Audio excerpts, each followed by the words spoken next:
Supreme court के आदेश के बाद अब मायावती ने भी बुलडोजर को लेकर एक बड़ा बयान दिया है जो योगी आदित्यनाथ के लिए मुसीबत खड़ी कर सकता है।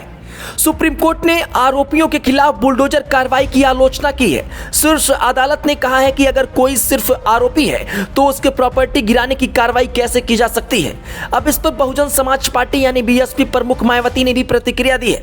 उन्होंने बुलडोजर कार्रवाई पर सवाल खड़े किए हैं और कानून के तहत कार्रवाई करने की बात कही है।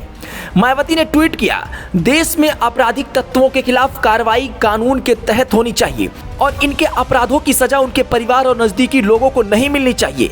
यह सब हमारी पार्टी की रही सरकार ने कानून द्वारा कानून का राज, rule of law by law स्थापित करके भी दिखाया है।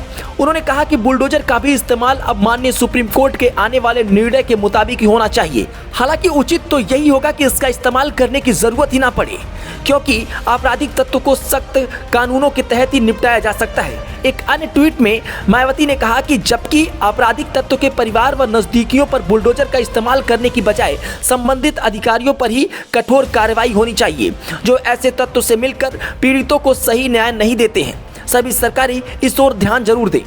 सुप्रीम कोर्ट ने जमीयत उलमाए हिंद की याचिका पर सुनवाई की। उनमें आरोप लगाया गया कि बीजेपी शासित राज्यों में मुसलमानों को निशाना बनाया जा रहा है और बुलडोजर कार्रवाई की जा रही है। अब इस केस की सुनवाई 17 सितंबर को होगी। सुनवाई के दौरान कोर्ट ने कहा कि हम यहां अवैध अतिक्रमण के बारे में बात नहीं कर सकते। कोर्ट ने कहा कि हम पूरे देश के लिए गाइडलाइन जारी कर सकते हैं। किसी का बेटा आरोपी हो सकता है, लेकिन इस आधार पर पिता का घर गिरा देना यह कार्रवाई का सही तरीका नहीं है।